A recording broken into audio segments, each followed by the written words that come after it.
நினைவுபடுத்திக் கொள்கிறேன். பெருமக்களே, பெருமானார் ஸல்லல்லாஹு அலைஹி வஸல்லம் அவர்கள் பிறந்த மாதம் இன்றுடனோ அல்லது நாளையோ முடிவடைய இருக்கின்றது. இன்ஷா அல்லாஹ் இன்று மக்ரிபுக்கு பிறகு விரைவில் இருந்தால் ரபீஉல் ஆகிர் என்பதை நாம் நினைவில் வைத்துக் கொள்ள வேண்டும். ரபீஉல் ஆகிர் என்பது முஹய்யித்தீன் அப்துல் காதிர் ஜீலானி கத்தஸல்லாஹு சிர்ரஹுல் அஸீஸ் அவர்களுடைய பிறந்த மாதம் என்பதையும் நாம் கவனத்தில் கொள்ள வேண்டும்.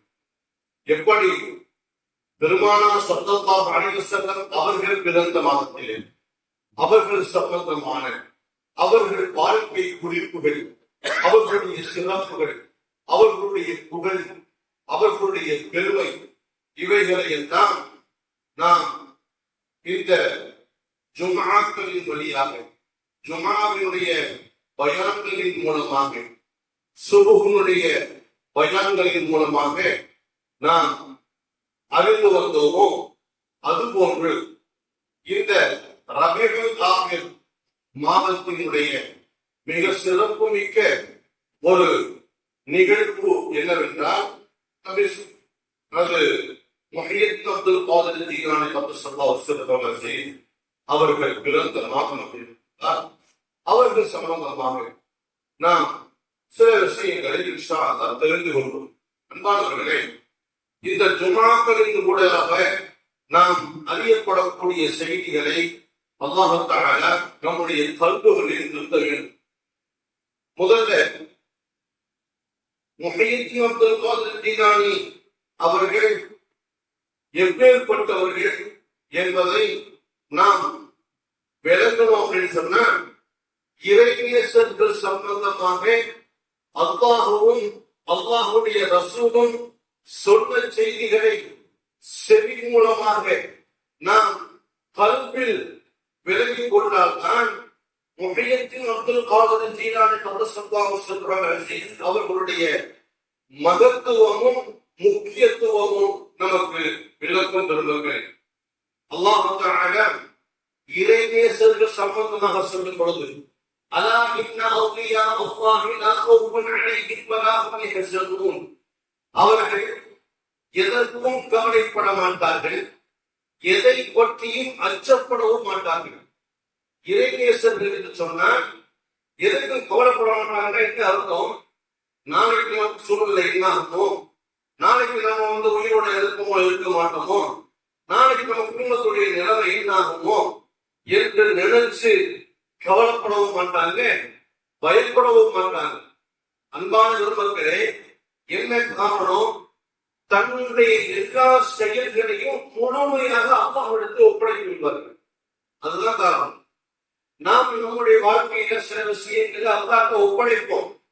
யா அல்லாஹ், எனக்கு இந்த காரியத்தை நிறைவேற்றி கொடுத்தது, எனக்கு இந்த கடனை நிறைவேற்றி கொடுத்தது, இதுக்கு நீதான் பொறுப்புன்னு அல்லாஹ்விட ஒப்படைப்போம்.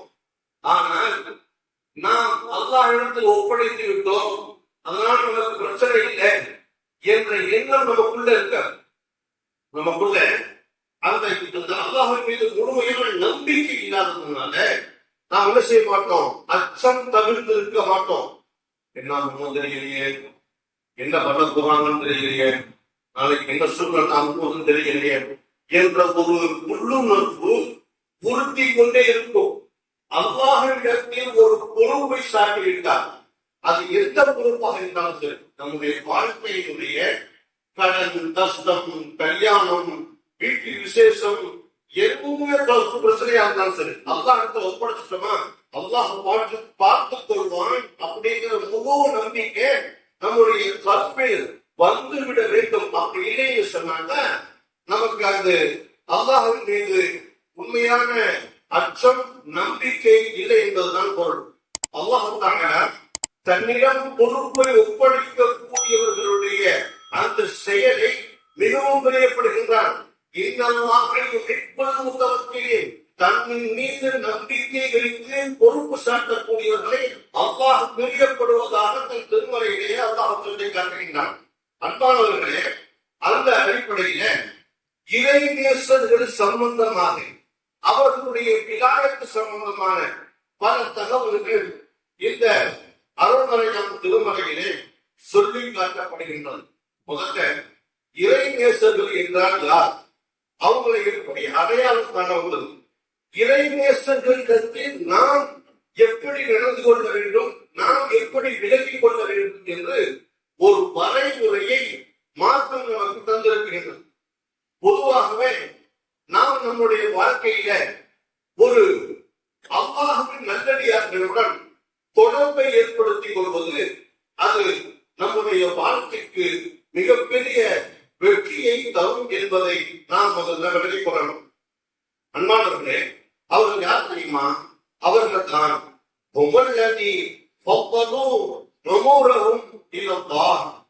தன்னுடைய எல்லா காரியங்களையும் அல்லாஹ்விடத்தில் ஒப்படைத்து விட்டு நிம்மதியா இருப்பாங்க. நமக்கு ஒரு விஷயம் வைக்கல, நம்ம வீட்டில் ஒரு காரியம், அந்த காரியத்துக்காக வேண்டி சில பொறுப்பு கொடுத்துருவோம். பள்ளிவாசலை ஒரு நிகழ்ச்சி நடத்தணும். உதாரணமா ஒரு கந்தூரி விழான்னு சொன்னா என்ன, அதுக்கு ஒரு நோவு சரி போதுவோம், கொஞ்சம் உணவை அதற்கு பரிமாறுவோம். இப்படி ஒவ்வொரு வேலையும் இருக்கு இல்லையா? இந்த பொறுப்புகளை ஒவ்வொருவருக்கும் ஒவ்வொரு விதமாக பிரிச்சு கொடுத்துரும். நீ தண்ணி பொறுப்பு, தண்ணியை கொண்டு வந்து சேர்க்கிறது உன்னுடைய வேலை அப்படின்னு சொன்னா அந்த தண்ணியை பத்தி கவலைப்படாம இருக்கும் ஒருத்தர் பொறுப்பு ஒப்படைத்து அவர் செஞ்சிருவாரு அப்படின்னு நம்பிக்கையோடு இருக்கிறது. அடுத்து உனக்கு உணவு பொறுப்பு, அதுக்கு தேவையான கிரகங்களை சேர்த்து வைக்க வேண்டியது உன்னுடைய பொறுப்பு. அதனால அதை உன்னோட ஒப்படைக்கிறேன். இப்படி ஒவ்வொருவரிடம் ஒவ்வொரு பொறுப்பை ஒப்படைத்துவிட்டு பொறுப்பை ஒப்படைத்த தலைவரோ அந்த பொறுப்புதாரியோ நிம்மதியாக இருப்பதை போன்று இறை நேசர்கள் தங்களுடைய வாழ்க்கையின் எல்லா கட்டங்களையும் அல்லாஹ்விடத்தில் ஒப்படைத்து விட்டு தான் எந்த பயமும் இல்லாமல் கவலையும் இல்லாமல் நிம்மதியாக இருப்பார்கள் என்பதை நாம் இந்த குர்ஆன் வசனத்தின் ஊடாக நாம் பார்க்கின்றோம். அப்படிப்பட்ட அவர்களை பற்றி அவர்கள் சுபசுரித்து பெற்றவர்கள் என்பதாகவும் அவர்கள் இதை பற்றியும் கவலைப்படாதவர்கள் என்பதாகவும் அவர்களை அல்லாஹ் பிரியப்படுகின்றான் என்பதாகவும் தனது அருள்மறையாம் திருமறை சொல்லி காட்டக்கூடிய விஷயத்தை நம்ம பார்க்கின்றோம். அன்பானவர்களே, அப்படிப்பட்ட இறை நேசர்களுடன் நாம் எப்படி நடந்து கொள்ள வேண்டும் என்பதையும் மார்க்கம் நமக்கு அழகான முறையிலே சொல்லி தருகின்றது. முதல்ல சுகபத்து சாலிஹீன், அதுபோன்ற இறை நேசர்களுடன் நாம் நம்மை தொடர்பு படுத்திக் கொள்ளணும். நம்ம பத்தி இறை நேசர்கிட்ட அவர்களோட ஒரு தொடர்பை ஏற்படுத்திக் கொள்ளணும். அப்ப இறை நேசர்கிட்ட எப்படி நம்ம தொடர்பு ஏற்படுத்திக் கொள்வது? நம்ம பார்வைக்கு யாருமே இறை நேசர்களாக தெரியலையே என்று நாம் கருதுவோமானால் அதற்கு அடுத்த கட்டமாக சொல்லுகின்றார்கள் இறை நேசர்கள் நல்லடியார்களுடைய வாழ்க்கை வரலாறை ஒன்று படித்து தெரிந்து கொள்ள வேண்டும் அல்லது கேட்டு தெரிந்து கொள்ள வேண்டும். இது அதற்கு அடுத்த அந்தஸ்தை தரக்கூடியதாக இருக்கின்றது. பெருமக்களே, இப்ப இறை நேசர்கள் எப்படி கண்டுபிடிக்கிறது? எப்படி முடியும்? இறை நேசர்கள் யாரும் நான் இறை நேசர், நான் அவுலியா அப்படின்னு நம்ம செய்ய மாட்டாங்க, விளம்பரப்படுத்திக் கொள்ள மாட்டார்கள். அது அவர்களுக்கு தேவையில்லை. எந்த இறை நேசரும் தங்களை பெருமைப்படுத்த வேண்டும் என்பதற்காக மக்களிடத்தில் தான் இறை நேசர் என்பதாக சொல்லி காட்டுவதும் இல்லை, தங்களுடைய கராமாத்துகளை மக்களுக்கு மத்தியில் வெளிப்படுத்துவதும் இல்லை.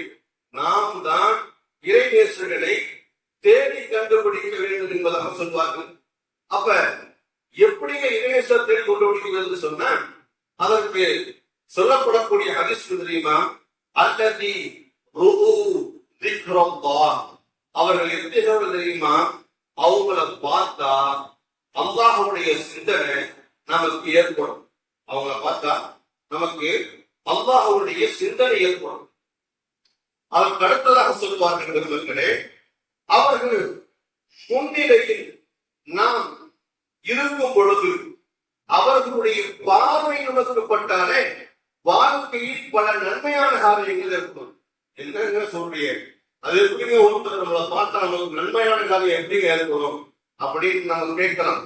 பெருமக்களே, நாம் விளக்குவதற்காக சில வரைகளை பதிவு செய்யும். அதாவது அல்பயோக ஹப்பு என்பதாக பெருமனசு சொன்னாங்க. அப்படின்னா என்ன? கண்ணீர் என்பது உண்மை இல்லையா?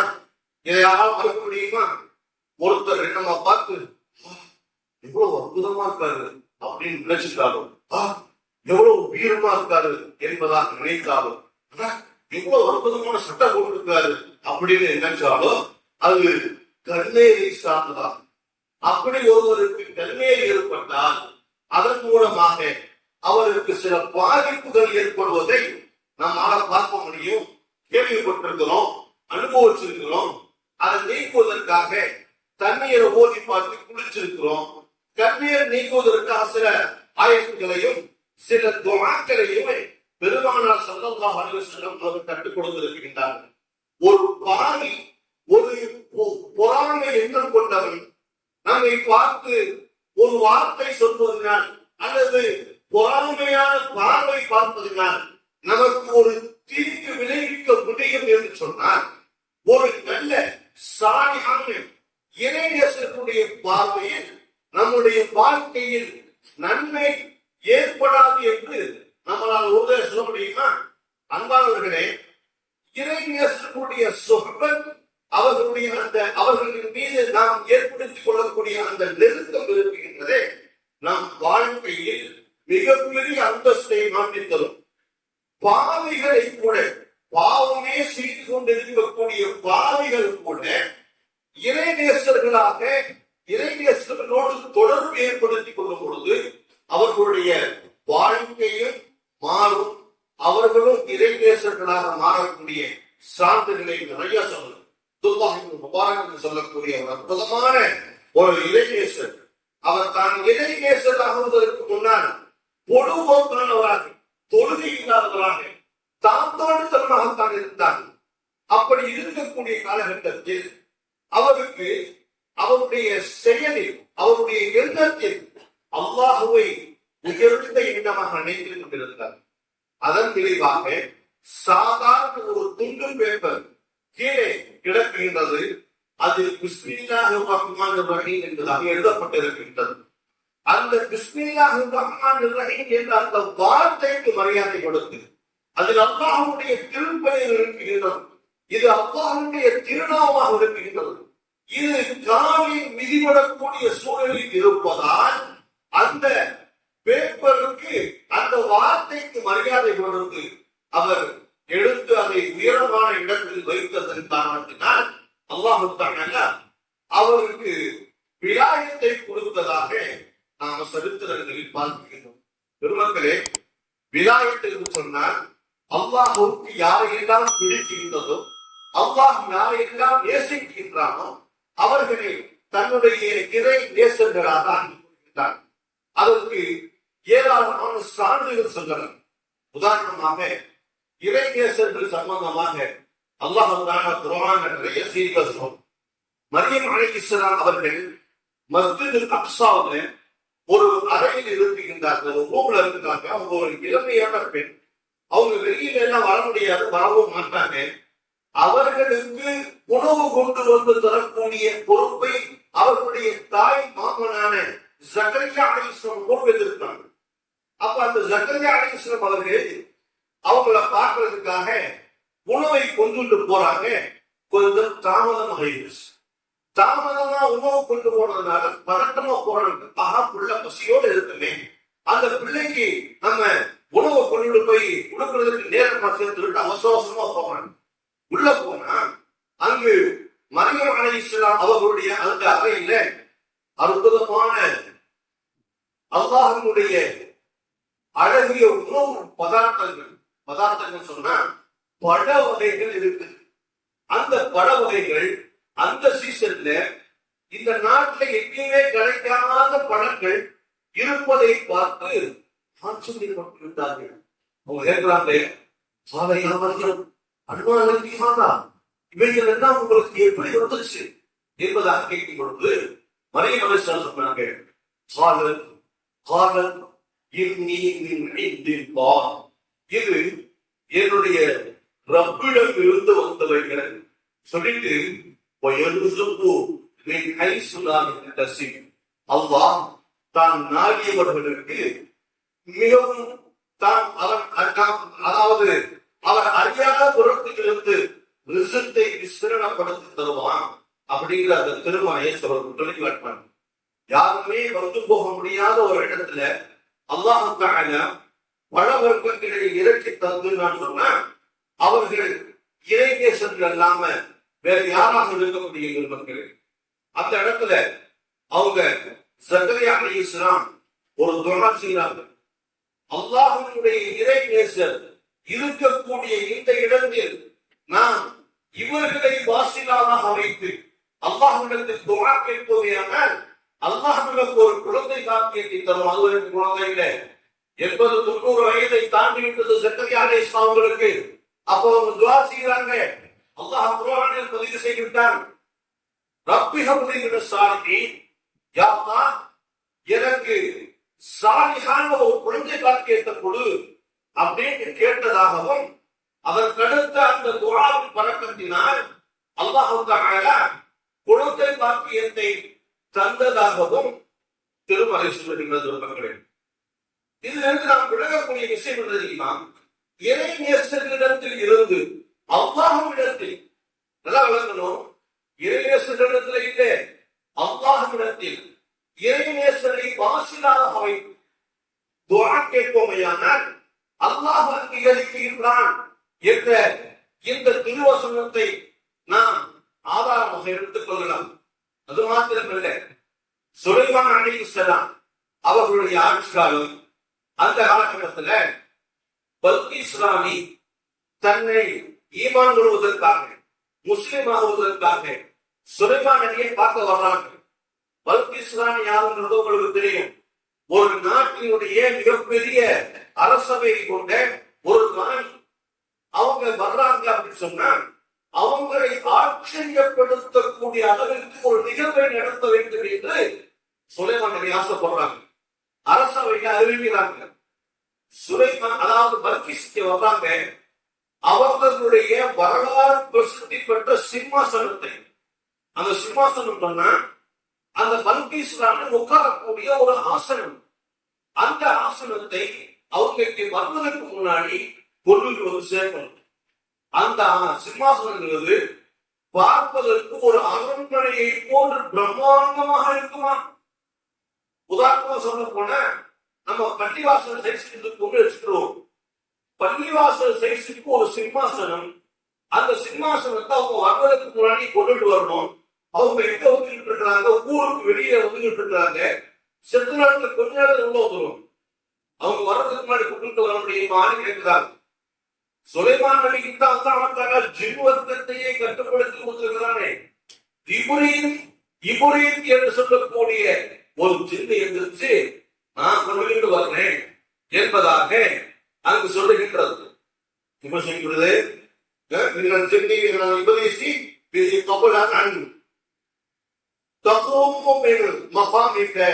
அவங்க இடத்துக்கு வர்றதுக்கு முன்னாடி, நீங்க இந்த இடத்துல இருந்து வெளியில போறதுக்கு முன்னாடி நான் உங்களுக்கு கொண்டு வந்து கொடுக்குறேன்னு சொன்னாங்க.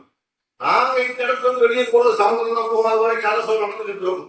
அது வரைக்கும் நாங்க பொறுத்துக்கிட்டு இருக்க முடியாது என்பதாக சொல்லும் பொழுது அங்கிருந்த ஒரு ஆணி என்னை கற்றிருந்த ஒரு அறிஞர் அவர் சொல்லுகின்றார்,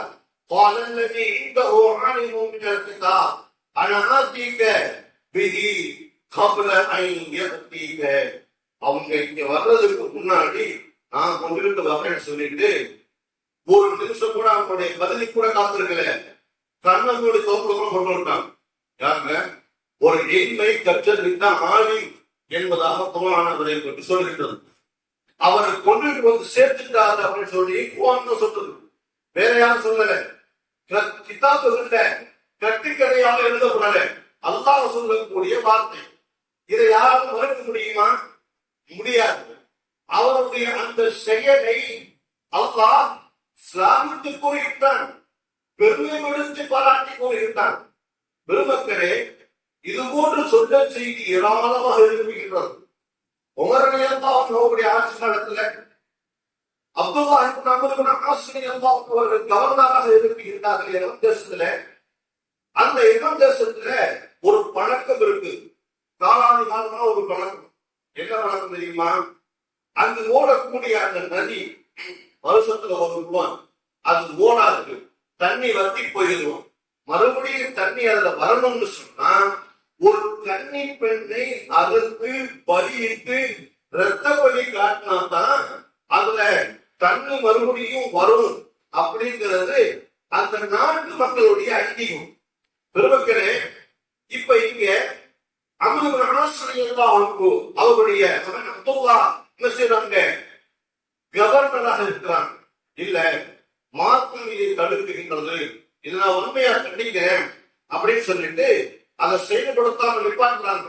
இல்ல, இதனோட சித்திய தீர்வுன்னு சொல்லும் பொழுது அவங்கள பொறுப்பு சொல்லி வெயிட் பண்ண சொல்லி ஒரு கடிதம் எழுதலாம். ஒவ்வொரு இந்த மாதிரி இந்த நாட்டுக்கு ஒரு பழக்கம் இருக்கான், இந்த பழக்கத்தை செஞ்சாதான் மறுபடியும் தண்ணி வந்து சொல்றாங்க. இந்த சமயத்தை என்ன செய்யணும்னு கேட்கிறாங்க. உமருடைய பாவம் அன்புக்குரிய இருக்கிறே, அவங்க எப்படிப்பட்ட இறைநேசராக இருக்காங்க அவங்களுக்கு சான்றுகள் ஏராளம். அதுக்கு ஒன்று இருக்கு, ஒரு கடிதம் எழுதுறாங்க. கடிதம் யாருக்கு தெரியுமா? அவர்களுடைய ஆசுக்கு இல்ல, அந்த நாட்டு மக்களுக்கு இல்ல, அந்த நதிக்கு எழுதுறாங்க. அல்லாஹ்வின் திருப்பெயரால் எழுதுகின்றேன். ஓ நதியே, நீ அல்லாஹ்வினுடைய கட்டளை கொண்டு அது நீர் ஓடுவதாக இருந்தால் ஓடும், இல்லை என்று சொன்னால் உன்னுடைய நீர் எங்களுக்கு தேவையில்லை அப்படிங்கிற மாதிரியான கருத்துள்ள ஒரு கடிதத்தை எழுதி இந்த கடிதத்தை கொண்டு போய் நைல் நதியில போட சொல்லி அம்ர் இப்னு ஆஸ் ரலியல்லாஹு அன்ஹு அவங்களுக்கு என்ன செய்யறாங்க? அந்த கடிதத்தை கொடுத்து வர்றாங்க. பெருமக்களே, இன்னொரு ஆச்சரியம், புகாரி ஷரீஃப்ல பதிவு செய்யப்பட்ட அற்புதமான ஹதீஸ். அதை கொண்டு போய் என்ன செய்யறாங்க? ஓடுறாங்க. ஓட்டா அல்லாஹ் அக்பர், அந்த இரவே அதில் தண்ணீர் பிறக்கெடுத்து ஓடிய செலுத்தல் செய்யணும். செய்திகள் கொண்டு என்ன செய்யறாங்க? புதுபா பிரசாந்தம் நடத்திட்டு இருக்கிறாங்க. அப்படி நடந்துட்டு இருக்கும் பொழுது திடீர்னு சொல்றாங்க, யார் சாரியா வந்தவர், யார் சாரியா வந்தவர் அப்படின்னு சொல்றாங்க. உட்கார்ந்து இருக்கவங்க யாருக்கு ஒன்றும் புரியல. என்ன திடீர்னு அசாத்தியா இருந்தவர்கள் அசாத்தியா இருந்தவர்கள் அப்படின்னு சொல்லிட்டு கொஞ்சம் யோசிச்சுட்டு அமைதியா இருக்கணும். தொழுகைக்கு பிறகு என்ன அப்படின்னு கேட்டாங்க. அப்ப விவரத்தை சொல்லி காட்டினாங்க. சாரியாவை நான் ஒரு போர் படையின் தளபதியாக நியமித்தார். அந்த போர் நடந்துகிட்டு பொழுது அவர்களை தாக்குவதற்காக அந்த இதிலிருந்து மலைக்கு பின்னால் இருந்து ஒரு மோசமான கூட்டம் அவங்க தாக்குதல் வந்துட்டு இருக்குது. அதனால நான் என்ன செஞ்சேன்? அவர்களை அந்த மலையை கவனியுங்கள் என்று சொன்னேன் என்பதாக சொல்லி தருக்காங்க. அம்மாவர்களே, அதுக்கு அடுத்து சாரியா வர்றாரு. சாரியா வந்ததுக்கு அப்புறம் மக்கள் பேசுறாங்க. அப்ப அவர் சொல்றாரு, ஆமா, நாங்க போர் நடந்துட்டு இருக்கும் போது உமர் ரலியல்லாஹு அவருடைய சப்தம் எனக்கு கேட்டது. சாரியாவுக்கு ஜபல் மலைக்கு பின்னால் என்ன கவனிக்கன்னு சொன்னாங்க. நான் கவனிக்கும் பொழுது எங்களை தாக்குவதற்கு ஒரு கூட்டம் வருவதை பார்த்தோம். நாங்கள் என்ன செஞ்சோம்? அதை அவர்களை முறியடித்து நாங்கள் அந்த போரை வெற்றி பெற்றோம் சொன்னாங்க. பெருமக்களே, இவங்க இங்க சுத்தமாக நடந்துட்டு இருக்கிறாங்க. நடக்கக்கூடிய அந்த செய்தி, அந்த போர் பல நூற்றுக்கணக்கான வயதுகளுக்கு அவ்வாறு நடக்குது. அவங்க அந்த வார்த்தையை பதிவு செய்யறாங்கன்னு சொன்னா செல்போன் கூட இல்லாத அந்த காலத்துல எப்பேற்பட்ட ஒரு அற்புதமான ஆட்சியர்களுக்கு அல்லாஹ் வழங்கி இருப்பான் என்பதை நாம் விளக்க வேண்டும். இந்த மாதிரி செய்திகளை சொல்லிக்கிட்டே போகணும். இது அவர்களுடைய வாழ்க்கை வரலாறு சொல்றதுக்கே நீண்ட நிறைய பயான் வேணும். நம்ம முதல்ல அவங்கள பத்தி சொல்றதுன்னு சொன்னா இதை நேசர்களை பற்றி நம்ம விளங்குவதற்காக வேண்டி ஒரு சில விஷயத்தை தான் உங்களுக்கு நான் சொன்னேன். சொல்ற செய்திகள் நிறைய இருக்குது. அப்துல் காதர் ஜிலானி யார் அப்படின்னு சொன்னா அவங்க பேர் அப்துல் காதர் இருக்கிறாங்க. என்பது தீனை உயிர்ப்பித்தவர், ஹயாத்தாக்கியவர் என்பது அவர்களுடைய துணை பெயர். அன்பிற்குரிய மக்களே, ஃபாத்திமா, அபு சாலி இவர்களுக்கு குழந்தையாக பிறந்தவர்கள் தான் முஹைதீன் அப்துல் காதர் ஜிலானி. இந்த பாத்திமா அபூசாலி யாரு அப்படிங்கிறது உங்களுக்கு தெரியும். நான் நினைவுபடுத்துறதுக்காக வேண்டி அவங்கள பத்தி ஒரு சிறு லைன் மட்டும் நான் சொல்லி கொடுத்துருக்கேன். அதுக்கப்புறமா இன்ஷா அல்லாஹ் வாய்ப்பு கிடைத்தால் அடுத்த வாரங்களில் முஹையத் அப்துல் காதர் ஜீலானி அவர்களுடைய வாழ்க்கை வரலாறு தொடர்ந்து பார்ப்போம். பெருமக்களே, இந்த தம்பதி யார் தெரியுமா? உங்களுக்கு நான் ஏற்கனவே 2-3 தடவைகள் சொல்ல ஞாபகம் இருக்கின்றது, நினைவுக்காக சொல்லிக்கிட்டேன். ஒருவர் அபூ சாலிஹ் சொல்லக்கூடியது, தனக்கு ரொம்ப பசியா இருக்குது, காட்டின் வழியாக வர்றாரு, சாப்பிடுறதுக்கு ஒரு எதுவுமே கிடைக்கல, மயக்கம் உறக்கூடிய இடத்துல அவருக்கு ஒரு ஓடை வழியாக ஒரு சிறு ஆறு பிரிந்து ஓடிக்கொண்டிருப்பதை பார்க்கிறாரு. அந்த ஆற்றுல ஒரு ஆப்பிள் செய்திருந்து அந்த ஆப்பிள் எடுத்து சாப்பிட்டுறாரு. அந்த ஆப்பிள் சாப்பிட்டதுக்கு அப்புறம் பசியில சாப்பிட்டாரு. இது யாருடைய ஆப்பிள் தெரியலையே, நம்ம சாப்பிட்டுட்டே நம்ம அந்த மாதிரி சிந்திக்கிறதுக்கே நமக்கு தோணுது. நம்ம ஒரு கடைக்கு போய் கடைக்காரன் கேட்காம எடுத்துட்டு போற ஜாதி. ஆனா அந்த ஆப்பிளை சாப்பிட்டுமே சொல்லிட்டு வருத்தப்பட்டு அந்த ஓடையின் வழியாகவே அந்த இந்த வழியில் போனா இந்த ஆப்பிள் உடைத்து தோட்டம் நமக்கு கண்ணுல போனோம். அந்த தோட்டத்தினுடைய முதலாளிட்ட போய் இந்த மாதிரி சொல்லியிருக்கோம் அப்படின்னு தேடி போறாரு. பல மைல்களுக்கு அப்பால ஆப்பிள் தோட்டம் வரும். அந்த தோட்டம் முதலாளிட்ட போறாரு, ஆப்பிள் தண்ணியில வந்து உங்க ஆப்பிள் உதிச்சுங்க, நான் எடுத்து சாப்பிட்டுட்டேங்க, அதனால என்னுடைய பாவம் நீங்க மன்னிச்சுங்க அப்படி சொல்லும் பொழுது அந்த முதலாளி பார்த்தாரு, இவனோட மனுஷனோட எங்கேயோ ஒரு ஆப்பிளுக்காக பல வேலைகளுக்கு வர்றாங்க, அப்ப இதனால விடக்கூடாது, இவர்தான் நியாயமான கரெக்டான ஆள் சொல்லிட்டு தன்னுடைய அதை நான் அன்னைக்கு உனக்கு ஹலாலான்னு சொன்னா என் தோட்டத்துக்கு வேலை வரணும். எதுக்கு? ஒரு ஆப்பிள் சாப்பிட்டது எத்தனை வருஷம் தெரியுமா? 7 வருஷம். ஒரு ஆப்பிளை ஹலாலாக்குவதற்காக அந்த தோட்டத்திலே 7 ஆண்டு உழைக்கின்றார், ஒரு வேலை சாப்பிட்டு. அப்ப அந்த முதலாளி வந்து செய்யறாரு, ஒரு ஆப்பிள் பிடிக்கிறாங்க சாப்பிடணும் இடைப்பட்ட காலங்கள்ல கேட்கிறாரு. அவங்களுடைய நாணயத்தையும் நேர்மையையும் ஒழுக்கத்தையும் ஹலாலையும் நாம் விளக்குவதற்காக சொல்றேன். அவர் போயிட்டு செய்தாரு, ஒரு ஆப்பிள் அப்படின்னு கொடுக்குறாரு, குளிர்பா இருக்கு, எப்போ நல்ல ஆப்பிள் கொடுக்க தெரியாதா அப்படின்னு சொல்லிட்டு அந்த அரசர்கிட்ட கேட்கும் பொழுது அந்த வேலையாளர் கேட்கும் பொழுது தெரியாதுங்க, ஒரு நாள் கூட இந்த தோட்டத்துல ஆப்பிள் சாப்பிட்டதே இல்லை, எனக்கு இந்த மரத்துல வந்து ஆப்பிள் சாப்பிட்டா தான் எனக்கு தெரியும் அப்படின்னு தெரியும், அது இல்லையே சாப்பிட்டது இல்லையே தெரியுமா, அப்புறம் நினைச்சு போயிருக்கேன் 7 வருஷம் முடிஞ்சிச்சு கம்ப்ளீட் ஆயிடுச்சு. அந்த ஆப்பிள் கலவை போயிருக்கு, இல்ல இன்னும் உனக்கு செய்தி இருக்கு, நீ அதை ஹலால் ஆக்கணும்னு சொன்னா என் மகனுக்கு என் மகனுக்கு பேச முடியாது, பார்க்க முடியாது, கேட்க முடியாது, நடக்க முடியாது, அவ அழகா இருக்க மாட்டா, ஏற்பட போன்ற செய்திகளை எல்லாம் சொல்லி முடிக்கிறாங்க. சொல்லி அப்புறம் பாருங்க கல்யாணம் முடிஞ்சுங்க, சரி அதிக போனா அழகான பெண்கள் இருக்கிறாங்க, பேசுறாங்க, சொல்றோம் மறுபடியும் கேட்கிறாங்க, ஒரு குறையில சொல்லுங்க, இந்த குறையும் ஒரு பெண்கள் இருக்கின்றாலும் ஆமா தான். நல்லதை பார்ப்பான், தீயதை பார்க்க மாட்டாள், நல்லதை மட்டுமே பேசுவாள், உண்மையை மட்டுமே பேசுவாள், தீயதையோ பொய்யையோ புறத்தையோ பேச மாட்டாள், நல்ல செய்திகளை மட்டும்தான் காதில் கேட்பாள். இது போன்ற குணமுள்ள ஒரு பெண்களுக்கும் அது போன்ற ஒரு குணமுள்ள ஒரு ஆணுக்கும் பிறந்தவர்கள் தான்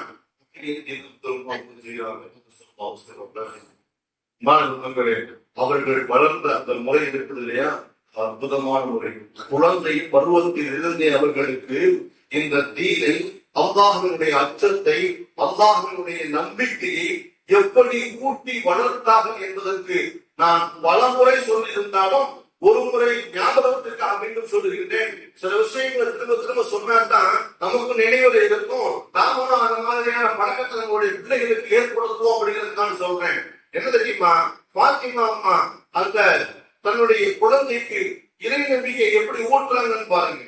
மகனுக்கு குழந்தைக்கு பசி எடுக்குது, அம்மா சாப்பாடு கேட்கிறாங்க, அம்மா சாப்பாடு வேணுமா, உனக்கு சாப்பாடு வேணுமா, அண்ணாண்ட கேளுமா, அண்ணாண்ட கேளு அப்படின்னு சொல்ல உடனே அந்த குழந்தை கண்ணை மூடிக்கிட்டு பசி சாப்பாடு கொடு, அல்லாஹ் பசி சாப்பாடு கொடு அப்படின்னு சொல்லிட்டு அல்லாஹ் துஆக்கக்கூடிய அந்த நிலையில இந்த அம்மா ஒரு ரொட்டி துண்டை தட்டில் வைத்து குழந்தைக்கு முன்னால் வைக்கின்றது. கண்ணை திறந்து பார்த்தால் குழந்தைக்கு முன்னாடி ரொட்டி இருக்குது, குழந்தை நினைக்குது, நாம் அல்லாஹ்ட்ட கேட்டோம், அல்லாஹ் நம்ம கொடுத்துட்டான் அப்படின்னு நினைக்குது. அப்ப அந்த ரொட்டி எப்படி சாப்பிடுது? தினந்தோறும் குழந்தைக்கு பசி எடுக்கும் பொழுதுதான் கண்ணை மூடிக்கொண்டு தனியார் நேரத்துல அல்லா எனக்கு சாப்பிட தேவைப்படும் அந்த அம்மா ரொட்டி கொண்டு வந்து முன்னாடி வைப்பாங்க. அந்த குழந்தை நினைக்கும் அல்லா கொடுத்துட்டான் அப்படின்னு சொல்றாங்க.